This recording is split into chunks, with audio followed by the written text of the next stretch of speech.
Oke, bismillahirrahmanirrahim. Assalamualaikum warahmatullahi wabarakatuh. Alhamdulillah, summa alhamdulillah, wassalatu wassalamu ala rasulillah wa ala alihi wa sahbihi wa walah, amma ba'd. Alhamdulillah, teman-teman semua, bagaimana kabarnya? Oke, saya kok rasanya pengen ngobrol ya. Jadi pengen ngobrol sepanjang perjalanan nih. Sekarang saya baru pulang dari Makassar ya, baru pulang dari orang tua saya. Mbak Ning, selamat datang, Mas Dr. Fikri. Sambil saya pantau di HP saya yang kedua ya. Oke. Teman-teman dari mana semua nih? Oh, Mas Ferry. Gimana kabar Mas Ferry? Long time no see. Mohon maaf ya kalau tampilannya kurang rapih ya, karena baru pulang dari ini, masih perjalanan dari bandara menuju ke Depok ya. Oke teman-teman, gimana semua kabarnya? Saya doakan Anda semua mendapatkan keberkahan, kejayaan, kemuliaan dari Allah Subhanahu wa Ta'ala ya, sehingga hidup Anda penuh berkah, penuh jaya, penuh mulia, dan semakin mendapatkan keajaiban demi keajaiban ya. Oke, istri saya hadir. Halo sayang. Dan Cibinong, iya Mbak Ning, selamat datang semuanya. Bekasi, Masya Allah. Gunung Halu tuh di mana ya? Gunung Halu, Makassar ya. Oke, jadi topik kita kali ini adalah membahas macam-macam ya. Kita bahas, ngobrol aja, ngobrol santai, ngobrol ringan, tapi dikaitkan dengan ilmu magnet rezeki ya. Kebetulan juga bagi teman-teman yang kelas TOMR ya, training online magnet rezeki, siapa nih yang sudah ikut TOMR di sini ya? Yang ikut TOMR, coba Anda sebut di komen ya, peserta TOMR dari kelas mana ya. Nah, jadi memang nanti malam itu ada kelas khusus dari seorang yang bagi saya Masya Allah ya, beliau ilmunya luas dan masih terus pengen belajar, yaitu Ustadz Maryudi ya. Beliau ketika Pak Rosyad, selamat datang ya, Pak Rosyad dari Banjarbaru ya, CTMR juga ya, dari Tangerang ya, Gunung Halu, Bandung Barat. Bilang dong Bandung gitu loh. Luar biasa ya. Hong Kong, Masya Allah, dari Hong Kong ya. Jadi ya, peserta TOMR kelas A7 ya, Siti Hajar. Oke, jadi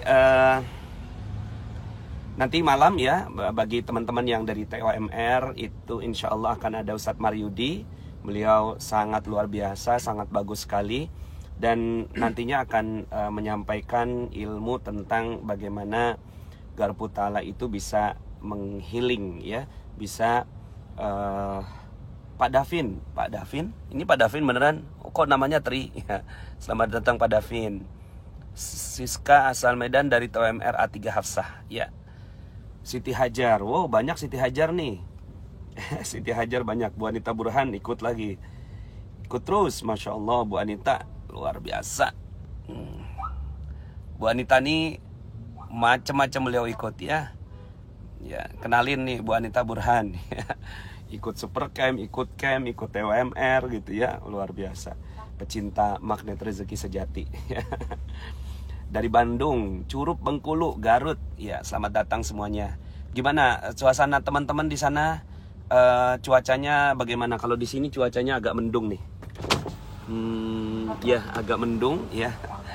Tapi kalau hati hati kita insya Allah cerah semuanya. Ya, Aiden, selamat datang Aiden, monitor TWMR 2. Oh iya benar, kalau yang TWMR 2 memang belum mulai ya. Kelasnya baru mulai besok, orientasi dari kepala sekolah. Ya, TWMR 2 insya Allah akan lebih seru ya, karena kita akan bicara bagaimana mengaplikasikan ilmu magnet rezeki di keseharian dan ekonomi, terutama itu ya. Oke. Jadi bismillahirrahmanirrahim. Saya ingin mulai dari awal mula dulu ya. Awal mula ketika saya oh iya Pak Davin Trihudaya namanya Tri ya. Saya mulai dari mau cerita ya, saya ini cerita tentang awal mula ketika saya berinteraksi dengan ilmu magnet rezeki ya. Magnet rezeki di Kuala Terengganu Malaysia jadi ke Pak Nas, Zulina Zulkifli. Saya dapat kabar lah kalau immigration tuh memang sekarang sedang mengetatkan ya. Ini juga kaitannya dengan saya pengen ngobrol ini ya. Jadi kayaknya interaksi kita akan lebih banyak online ini dibandingkan dengan offline. Karena Allah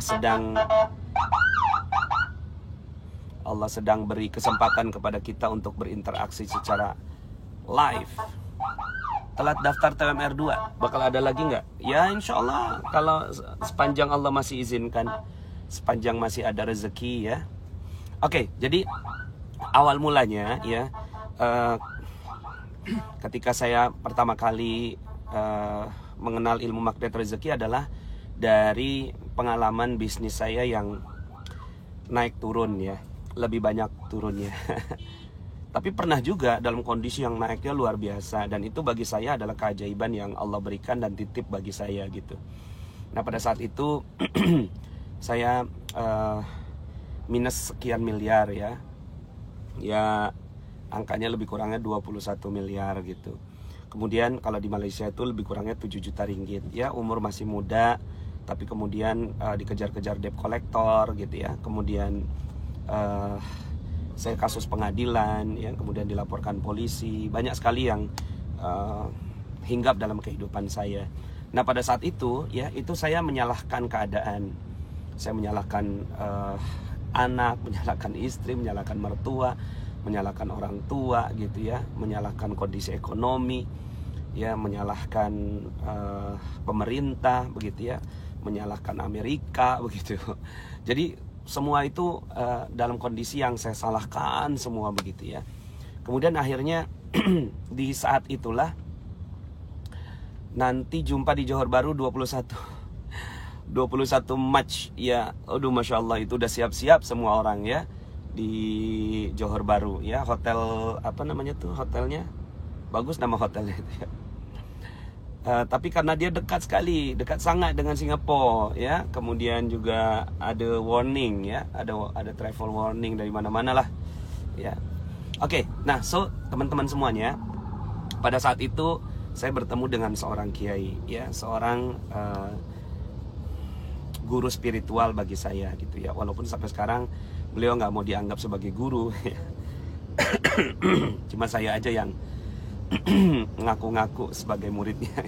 Hotel Berjaya Waterfront ya. Kapan ke Pekanbaru doain ya, mudah-mudahan bisa segera. Nah jadi pada saat itu saya berada dalam kondisi yang sangat rendah, galau ya. Kemudian pada saat itu Kiai bilang gitu ya, Pak Nas bisa nggak ya saya punya uang miliaran? Bisa sekali ya. Tergantung ya apakah Anda siap untuk menerima uang miliaran itu ya. Amalan apa untuk mempercepat detox ya? Nah ini bagus nih pertanyaannya langsung ya. Temannya materi detox rezeki itu leverage rezeki ya. Detox kemudian leverage rezeki ya. Coba deh didengerin nanti materi leverage rezeki. Kita juga nanti coba bahas deh. Nah pada saat itu ya, akhirnya Kiai bilang, kamu pernah loh hidupnya ajaib gitu.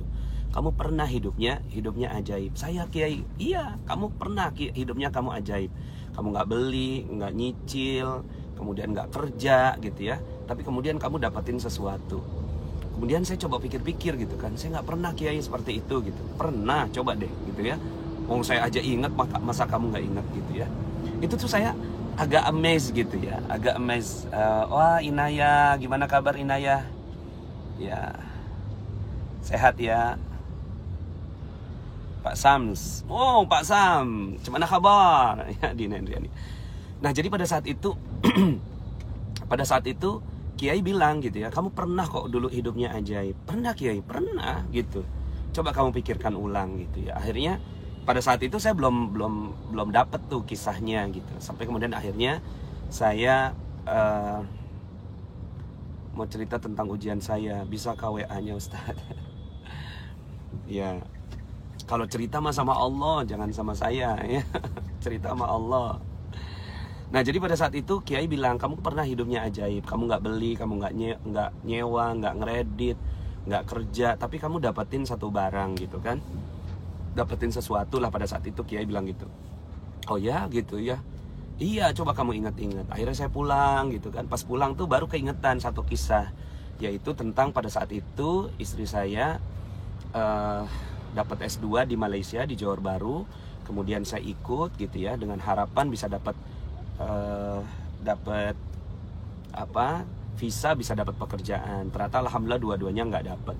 Sampai kemudian akhirnya saya jadi pengangguran di negeri orang gitu. Pengangguran di negeri sendiri itu masih lebih mending ya, punya temen, punya kawan, punya sahabat, punya peluang yang bisa kita apa-apalah begitu ya. Tapi pada saat itu di sana saya nggak punya temen gitu ya. Bahkan saya merasa terhina sekali karena setiap bulan itu saya harus keluar dari Malaysia gitu, setiap bulan gitu ya. Ini di mana? Ini sudah di Jakarta ya. Ya, jadi menikmati kepenuhannya Jakarta ya.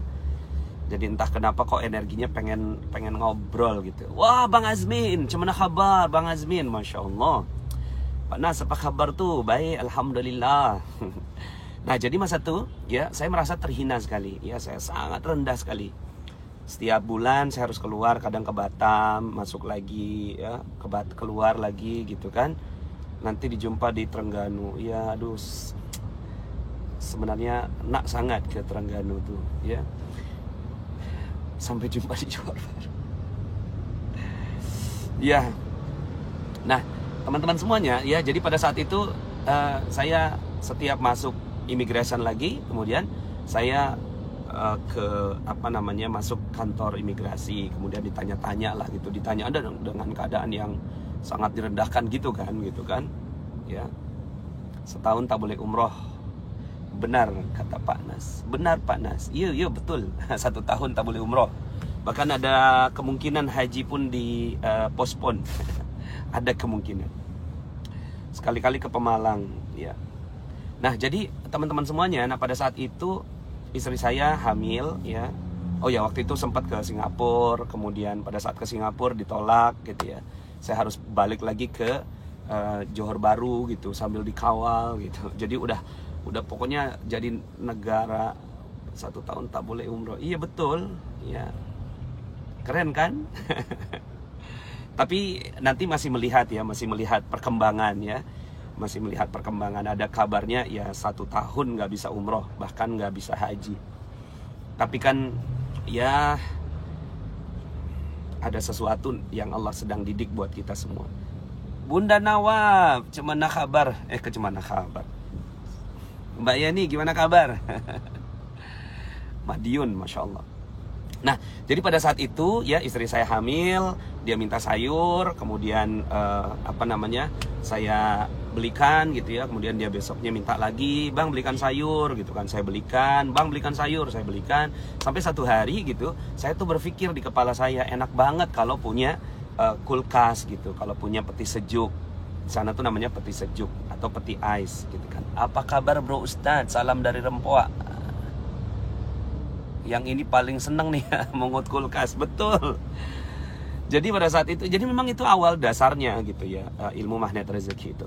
Kemudian setelah itu saya menghayal, enak sekali kalau punya kulkas ya. Kemudian akhirnya setiap istri saya bilang, Bang belikan sayur, kepala saya tuh memancarkan. Nah, ini yang nantinya akan jadi ilmu law of projection ya. Saya memancarkan gitu kan, kulkas gitu ya. Jadi saya membayangkan kalau seandainya Anda lagi apa namanya, jatuh gitu, terus kemudian ada burung-burung di sini ya. Nah, saya kulkas di situnya. Ya. Jadi beredar gitu, kulkas. Jadi di kepala entah kepalanya kulkas semua di sini nih, kulkas, peti sejuk semuanya, peti ais ya. Di Sudan, Masya Allah. Di Sudan nih, Khartoum. Oh iya benar-benar Masya Allah. Masa tuh saya paham apa kulkas, rupanya peti sejuk. Iya betul. Nah, saat itu ya saya sholat ya, sholatnya betul. Mbak Septi gimana? Selamat datang Mbak Septi dari Banjarbaru. Ya, ini suami istri pada ikutin live nih. Ya. Kulkas. Ya. Nah waktu itu tuh cuma, bang belikan sayur, kepala langsung ting kulkas. Bang belikan sayur, ting kulkas, gitu aja udah. Jadi pokoknya setiap istri saya bilang bang sayur gitu, kemudian ting kulkas. Nah saat itu saya doa, ya kan kita nggak punya kerjaan ya. Kalau nggak punya kerjaan tuh akhirnya ya kita tepat waktu sekali sholat gitu ya. Malu banget waktu itu sama Allah tuh, malu banget kalau seandainya nggak tepat waktu sholatnya gitu. Udahlah nggak kerja, nggak ada urusan gitu. Anda bisa bayangin gitu ya. Kita kerja aja nggak bisa di sana gitu. Kerja waktu itu sempat saya kerja sebagai tukang dobi ya. Dobi waktu itu saya bosen banget gitu ya. Kemudian ngelihat ada jawatan kosong gitu, ada lowongan kerja. Dan saya ngelamar gitu kan. Nikah datanglah ya betul. Kemudian saya kerja pada saat itu, kerjanya kerja dobi gitu, kerja nyuci gitu. Sehari itu 22 bakul gede. Saya masukin ke mesin cuci gitu kan. Kemudian keluar, masukin lagi gitu kan. Kemudian dikeringkan gitu kan. Itu kerjanya 10 to 10 dari jam 10. Wah Ustadz Dadang, gimana kabar Ustadz Dadang? Alhamdulillah Ustadz Dadang. Nah jadi pada saat itu saya kerja ya, kerja dobi, kerja laundry ya, dari 10 to 10. Nah pada saat itu ya sempet tuh pernah tuh visa saya habis. Kemudian saya pada saat visa saya habis, saya ke ini sambilan saya mau liatin ya. Nah pada saat visa saya habis itu saya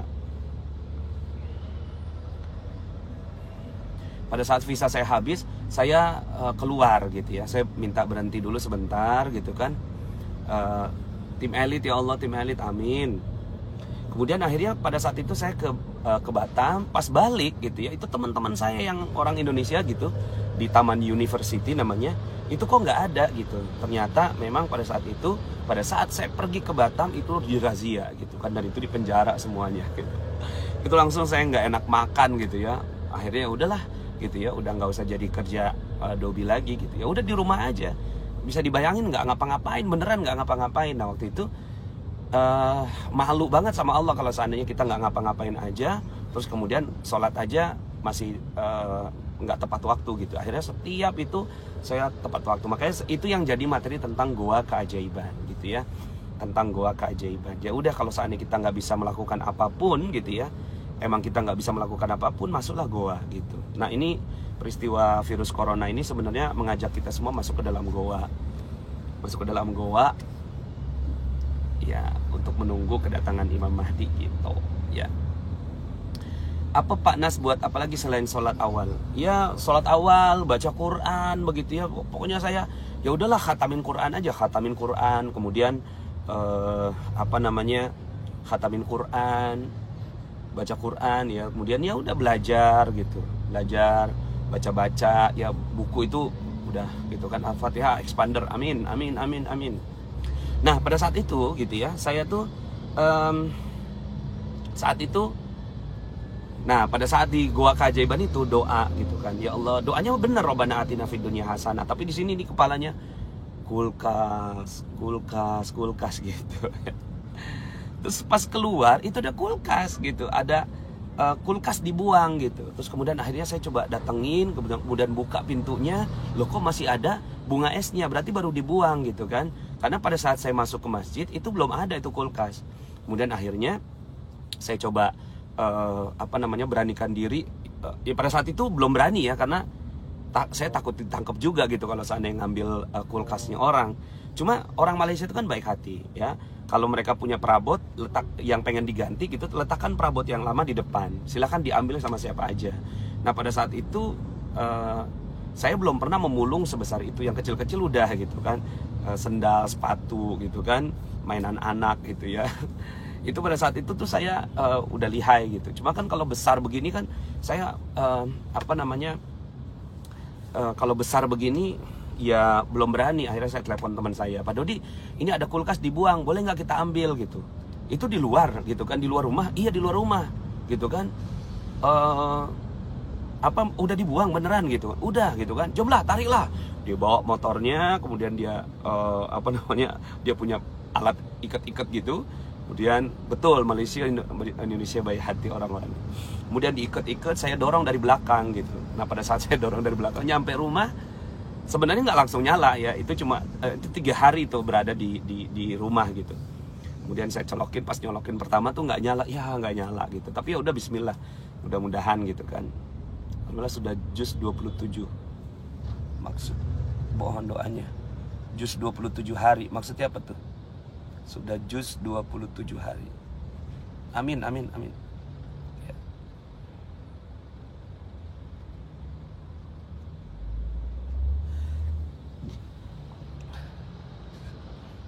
Nanti saya mau jawab nih. Ada yang nanya ke saya saat saya tentang garpu tala, dia tanya apakah itu bagian dari ritual ibadah gitu ya. Ya ada ibadah mahdoh, ada ibadah ghairu mahdoh. Garpu tala itu ibadah ghairu mahdoh gitu. Jawabnya gitu aja, ibadah ghairu mahdoh gitu. Termasuk ini sekarang kan saya lagi ibadah nih. Nah kemudian pada saat itu udah 3 hari baru kemudian si kulkas itu nyala gitu. Nah pada saat nyala itu gitu, kemudian akhirnya saya sangat bersyukur sekali pada saat itu. Lagi senang banget gitu, kita beli beli roti ya, terus kemudian bikin hamburger gitu ya. Karena gajinya nggak besar di sana, kita benar-benar hemat banget.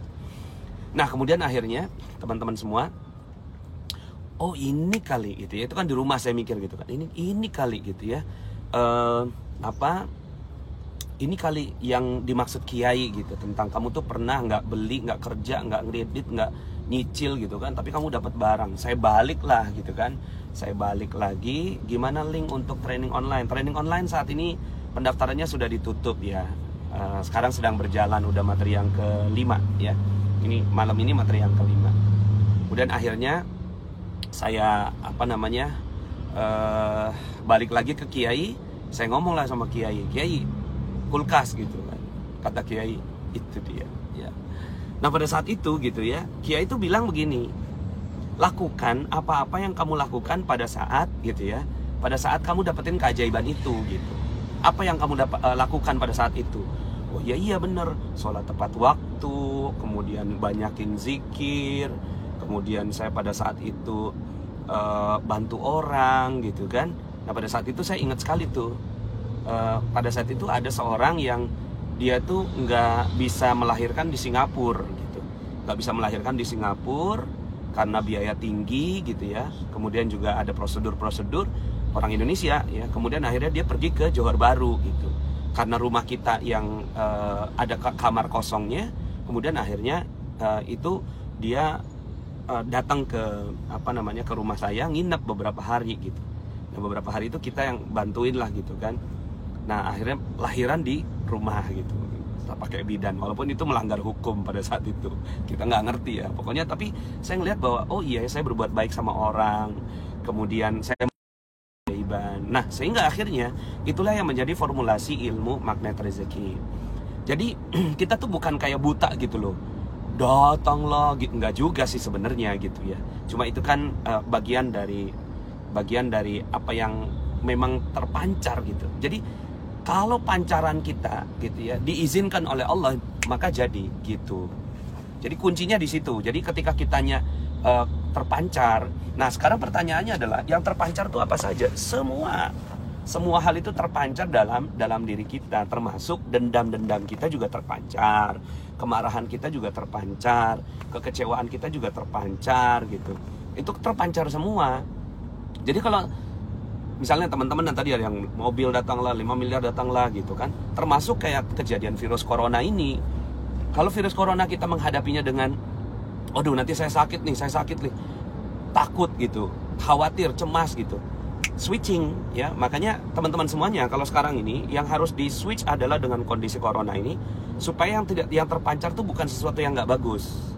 Cuma sekarang ini ya kondisinya masyarakat di Indonesia misalnya ada kepanikan, masker yang terbatas gitu, yang nggak banyak, kemudian orang pada rebutan hand sanitizer gitu, dan seterusnya itu ya itu adalah emosi yang nggak bagus. Jadi kalau seandainya kita benar-benar mau nih LOP kita berhasil gitu, maka kita harus bersihin semua yang ada dalam diri kita gitu ya, bersihin semuanya, energinya mesti bersih gitu. Nah saya juga nggak mengatakan bahwa saya energinya bersih, cuma ketika energi itu semuanya yang terpancar adalah fokus pada apa yang kita inginkan, insya Allah jadi. Dan ada syaratnya juga gitu kan, biiznillah, atas izin Allah. Kalau Allah nggak izinin memang nggak jadi gitu. Dan apa yang terjadi di dunia ini ya hak prerogatifnya Allah. Kita nggak bisa memaksakan kehendak kita. Yang kita bisa lakukan cuma memesan. Dan ini penting gitu ya, penting bagi kita gitu, agar kita tidak menjadi orang yang takabur gitu ya, menjadi orang yang takabur.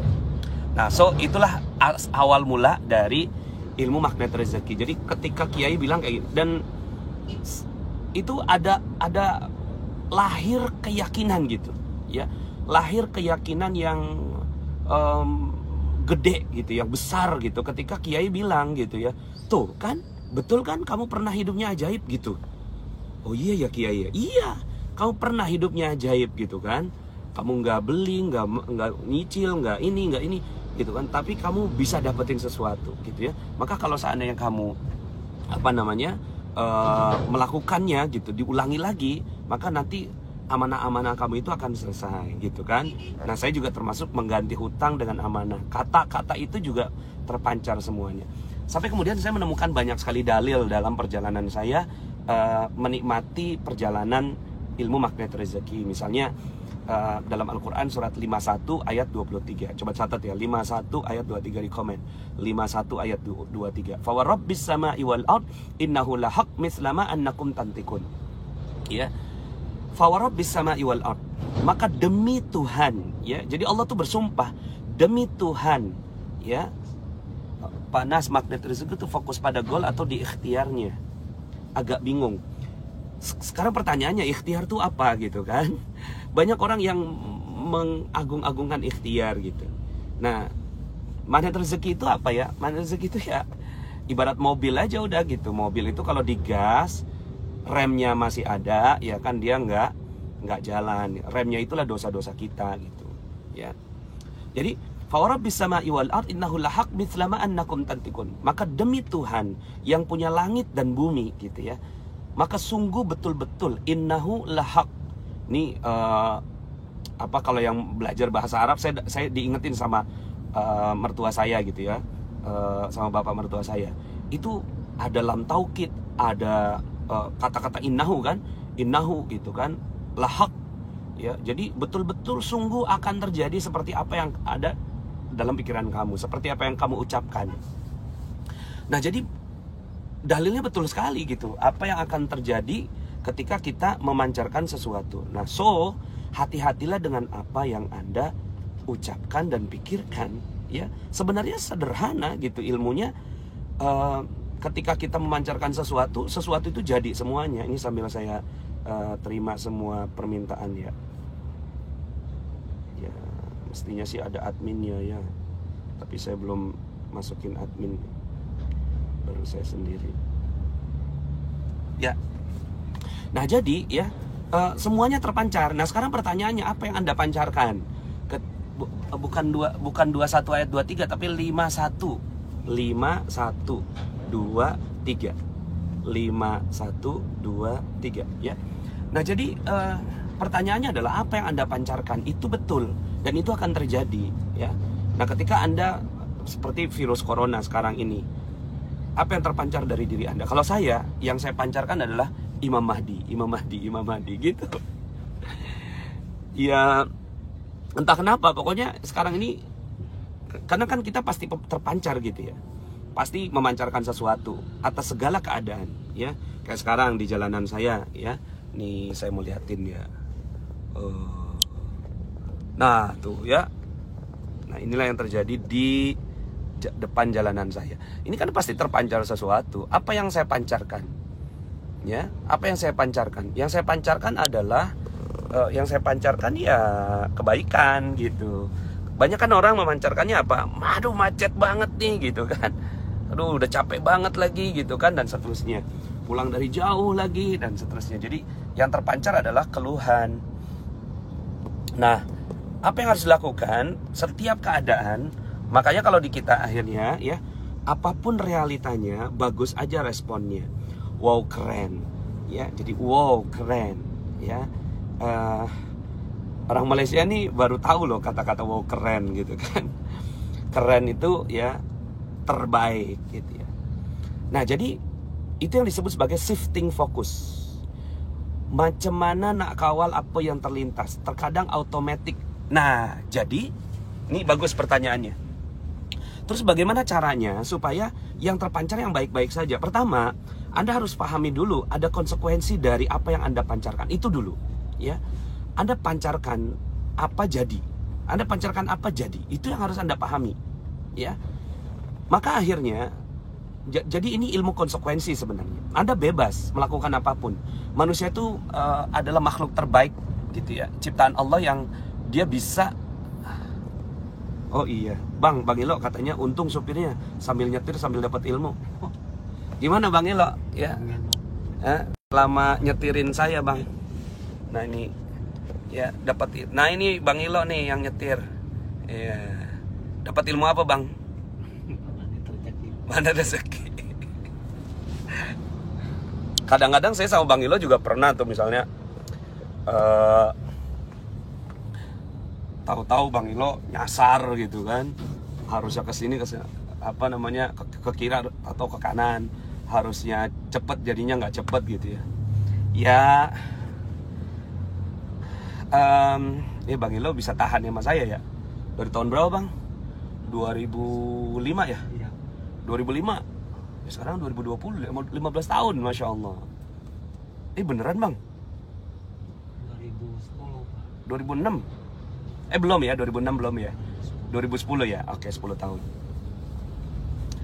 Jadi konsekuensi, kita bebas melakukan apapun. Cuma nggak bebas dari apa yang kita pilih gitu, ya. Kita pilih. Jadi kalau seandainya kita memilih yang terpancar itu yang bagus, itu yang jadi. Kalau kita memilih yang terpancar itu nggak bagus, itu juga yang jadi. Akhirnya pahami dulu konsekuensinya. Jadi macam mana nak kawal? Bagaimana kita mau mengawal ini gitu? Pahami dulu bahwa ada konsekuensinya. Kita nggak bisa ngawal gitu ya. Karena apapun yang terpancar jadi gitu ya. Apapun yang terpancar jadi. Nah maka kalau seandainya apapun yang terpancar jadi, Anda akhirnya memilih kan. Jadi kalau seandainya belok kanan adalah Anda nyampe tujuan, belok kiri Anda nggak nyampe tujuan, sekarang bagaimana cara ngawalnya gitu ya. Ya ngawalnya adalah Anda maunya apa gitu kan. Jadi kita mengawal dengan keinginan kita sendiri gitu. Jadi keinginan kita yang ingin baik gitu kan. Sebenarnya ilmu magnet rezeki itu merapihkan hukum sebab akibatnya gitu. Sebab, ada akibat. Betul, itu selalu ada. Cuma jangan sampai akhirnya misalnya begini ya, mau dapetin duit banyak, itu kan akibat. Caranya bagaimana?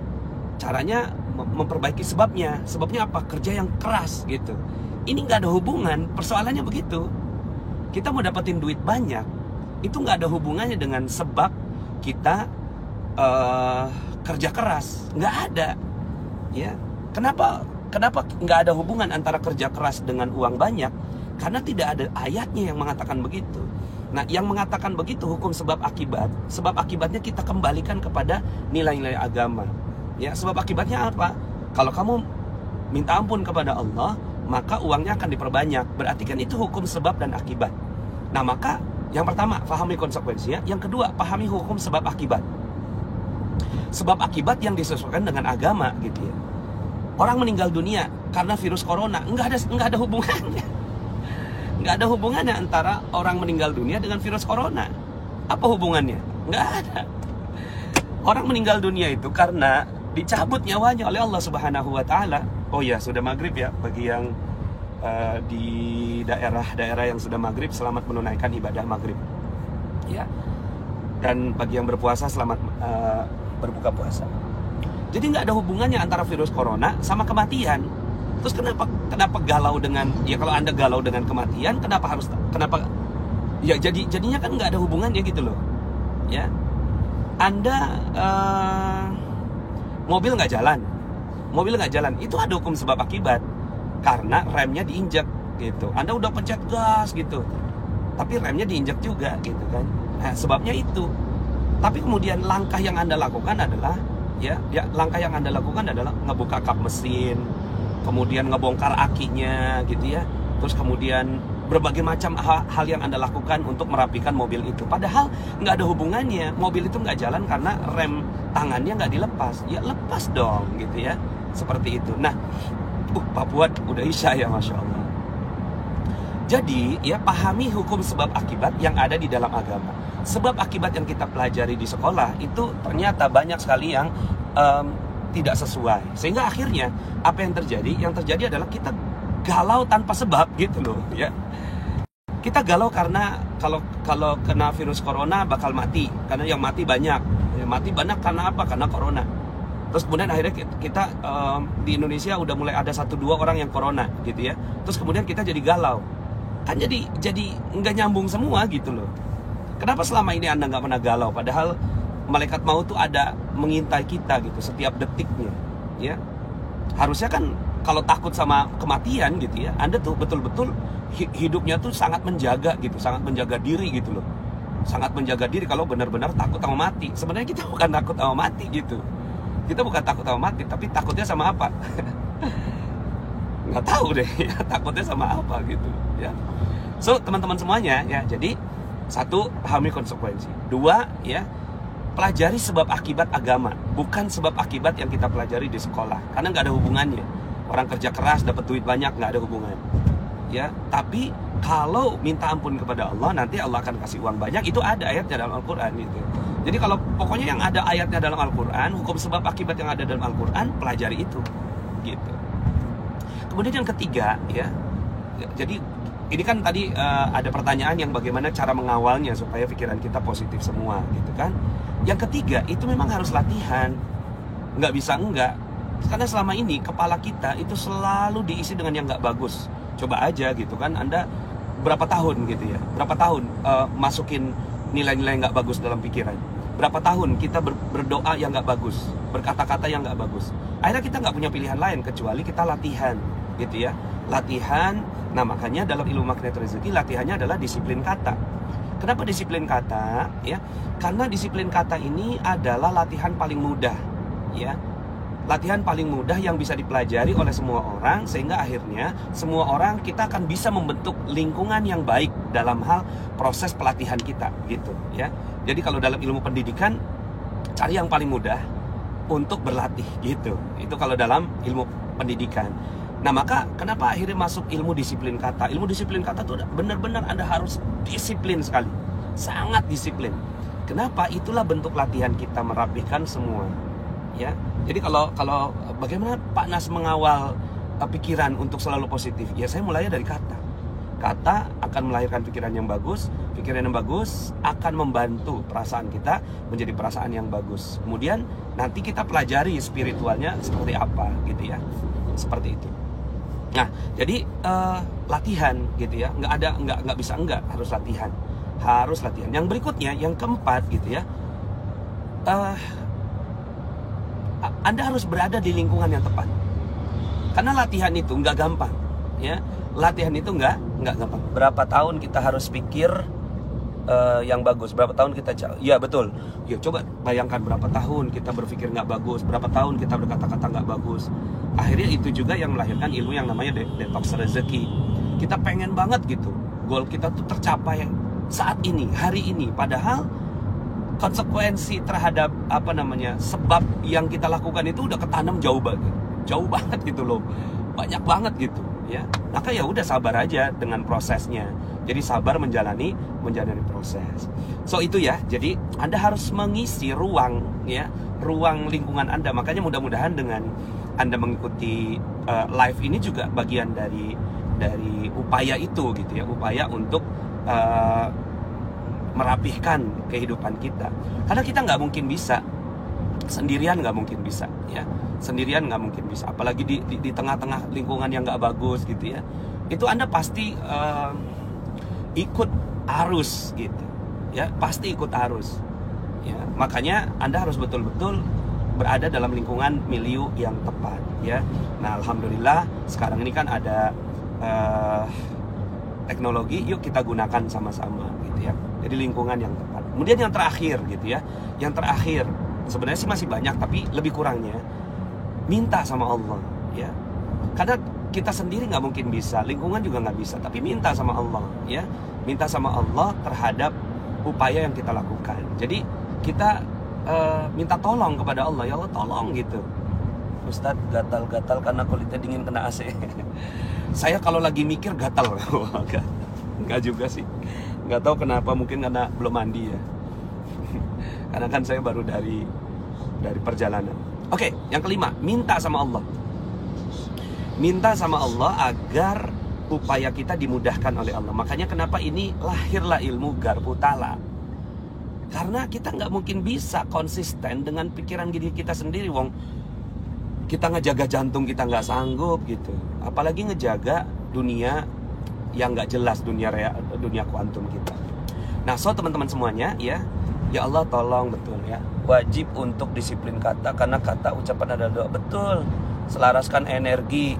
Nah ini juga nih, selaraskan energi dengan suami, anak-anak dan semua orang tua. Betul ya, selaraskan lingkungan. Lingkungan itu ya teman-teman. Anda harus milih teman dong. Bukannya kita sok suci, bukan. Tapi kita lagi berusaha untuk mendapatkan kebaikan gitu. Maka Anda harus milih teman. Ya, nggak bisa teman itu karena almar'u ma'adina khalilih. Seseorang itu berdasarkan din temannya ya, kekasihnya ya. Jadi kalau seandainya kita tuh punya sahabat, dia itu gaya hidupnya A, pasti kita keikut-ikut jadi A gitu. Nah jadi akhirnya makanya kenapa yang kelima ini dia lahirlah ilmu Garpu Tala. Kenapa? Saya pun nggak tahu. Jadi kalau seandainya ada yang nanya ke saya gitu kan, Pak Nas gimana? Ya udah Garpu Tala aja gitu. Kayak sekarang ini gitu ya kan corona gitu. Ya udah Garpu Tala aja masing-masing gitu. Ya, Garpu Tala masing-masing. Lebih bisa belajar disiplin kata. Pak Nas di save ya, putus-putus. Bismillah, insyaallah nanti saya save ya, mudah-mudahan. Masuk sholat dah Ustadz, masuk sholat dah Ustadz tawa, nanti tengok semua. Ya silahkan. Nah jadi teman-teman semuanya di sini belum waktu azan, masih 17.26 ya, masih 40 menit lagi. Oke, itu ya yang bisa saya sampaikan. Jadi menghadapi virus corona ini tenang aja, tenang, cool ya. Terus ganti wow keren kenapa ya? Jadi kenapa sih kalau dalam pelatihan Magnet Rezeki wow keren, kemudian coba sebutkan kenapa kerennya gitu. Virus corona, wow keren gitu. Kenapa keren? Karena akan ada Imam Mahdi gitu. Terus kemudian Anda jangan fokus sama Dajjalnya. Jadi oke lah, kita banyak kajian-kajian sekarang tentang akhir zaman kan, akhir zaman gitu. Terus banyak orang yang fokusnya sama Dajjal. Oh bentar lagi Dajjal datang, bentar lagi Dajjal datang. Ya nggak usah fokus sama Dajjalnya. Fokusnya sama Imam Mahdi, sama Nabi Isanya gitu. Alhamdulillah bentar lagi datang Imam Mahdi. Alhamdulillah bentar lagi datang Nabi Isa. Berarti kan banyak nih orang-orang Nasrani yang insya Allah langsung masuk Islam, convert gitu ya. Rajin-rajin live ya Ustadz. Amin, amin. Pak Nas, apa fakta orang cakap tak penting kan? Yang penting kita kekal cakap wow keren saja kan? Yes. Orang mau ngomong apa sama kita, itu kan sebenarnya apapun yang terjadi di luar kita itu cuma shadow aja gitu dari apa yang ada dalam diri kita gitu.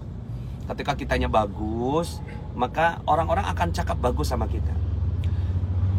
Kapan ngaji di Al-Latif lagi ya Allah, doakan.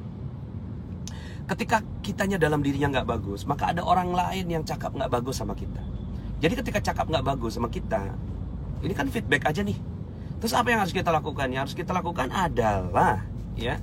Yang harus kita lakukan adalah ngaca, yang salah saya, dia yang benar gitu kan. Makanya itu ilmu garis kebenaran tuh penting sekali ya. Oke, ada lagi nggak? Ada pertanyaan nggak ya? Betul, alhamdulillah sebentar lagi Imam Mahdi muncul, Nabi Isa muncul, hadir. Nggak usah takut ya. Takutnya cuma satu. Teman-teman ada yang bisa nebak nggak? Kita cuma takut sama apa? Coba jawab deh. Kita takut sama apa?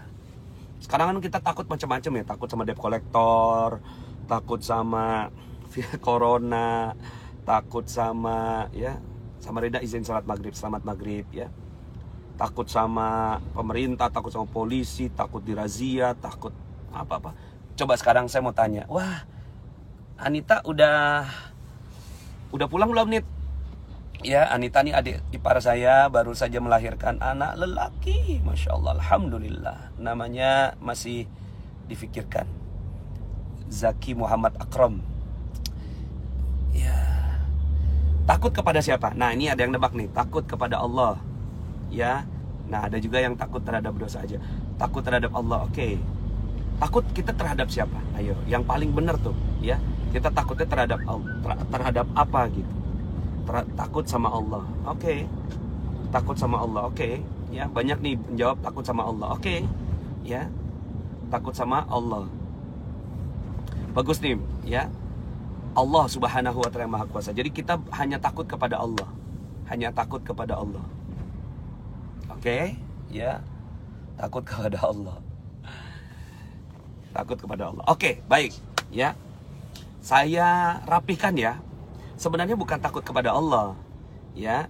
Kalau seandainya kita takut kepada Allah, maka ya, kita tuh akan menjauh dari apa yang kita takuti.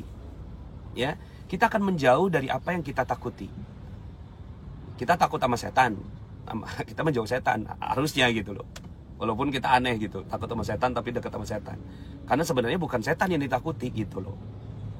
Takut sama harimau, ya kita menjauh dari harimau. Kalau takut sama Allah, nanti kita jauh dari Allah gitu. Allah tuh kan aneh ya. Kita suruh mencintai Allah, tapi ajarannya juga takut sama Allah gitu loh. Nah udah mulai nih, ya udah mulai ada yang jawab yang lain gitu ya kan. Bukan, takut itu cuma satu. Takut sama dosa gitu.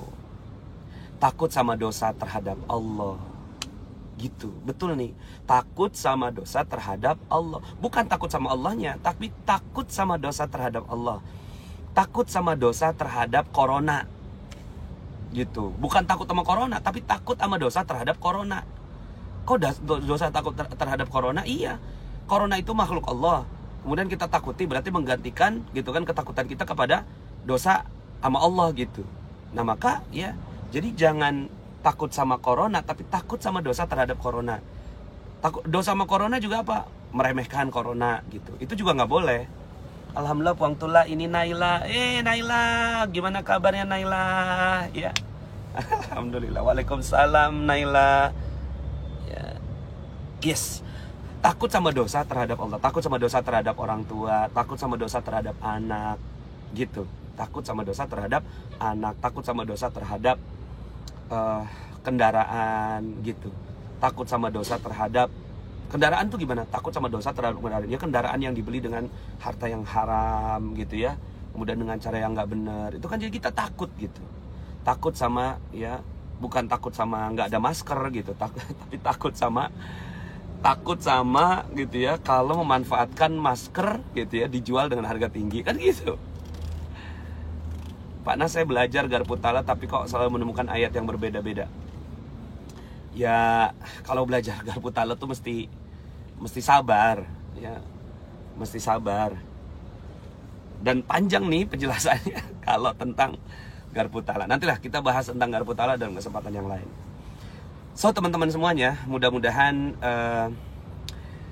materi ini atau pembicaraan ini bisa memberi ya pencerahan lagi ya buat saya pribadi gitu kan, buat kita semua. Mudah-mudahan kita semua dimudahkan oleh Allah Subhanahu wa ta'ala untuk sama-sama konsisten gitu ya, memancarkan yang bagus. Satu tadi ya, bagaimana kita supaya konsisten memancarkan yang bagus, satu, pahami bahwa ada konsekuensi dari apa yang kita pancarkan. Dua, ya, ketahuilah sebab akibat yang benar dari agama, ya. Kemudian yang ketiga, ya, kita harus latihan untuk memancarkan yang bagus-bagus dengan cara disiplin kata. Kemudian yang keempat, cari lingkungan yang baik, ya. Kemudian selaraskan semuanya, suami, anak, istri, semuanya bagusin semuanya. Itu untuk memudah. Kemudian pilih teman. Dan yang terakhir, minta bantuan kepada Allah Subhanahu wa Ta'ala. Oke, itu dulu ya untuk Garpu Ta'ala. Kita akan bahas dalam kesempatan yang lainnya. Terima kasih atas kehadiran teman-teman semua. Mudah-mudahan Allah Subhanahu wa Ta'ala rapihkan semua keimanan kita, ya. Corona mah ada kabar gembira tuh, ya. Oh ya, untuk yang tadi yang tanya tentang Garpu Ta'ala, kenapa ayat-ayatnya nggak bagus? Karena kita keyakinannya terhadap metode itu belum terlalu tinggi. Yang berikutnya adalah kita masih punya garis kebenaran. Gimana caranya supaya benar, garis kebenaran diturunin? Saya salah, di luar saya benar. Kalau saya salah, di luar saya benar, maka insya Allah Al-Quran jadi benar. Tapi kalau kita masih punya, gitu ya, garis kebenaran, saya benar, maka di luar kita salah. Ketika kita membuka Quran, jadinya Al-Quran yang jadi salah, ya. Maka turunin yang di sini, ya, saya salah. Cara nuruninnya gimana? Ya udah ngomong saya salah, gitu aja. Quran pasti benar. Saya salah, Quran pasti benar. Itu cara untuk latihannya. Terima kasih, sampai jumpa dalam live berikutnya, ya. Mudah-mudahan Allah Subhanahu wa Ta'ala gembirakan kita dengan kabar-kabar terbaik dari Allah Subhanahu wa Ta'ala. Nikmati hidup ini, ya. Nikmati hidup ini bersama dengan Allah Subhanahu wa Ta'ala. Terima kasih. Billahi taufiq wal hidayah. Subhanakallahumma bihamdika asyhadu an la ilaha illa anta astaghfiruka wa atubu ilaik. Assalamualaikum warahmatullahi wabarakatuh.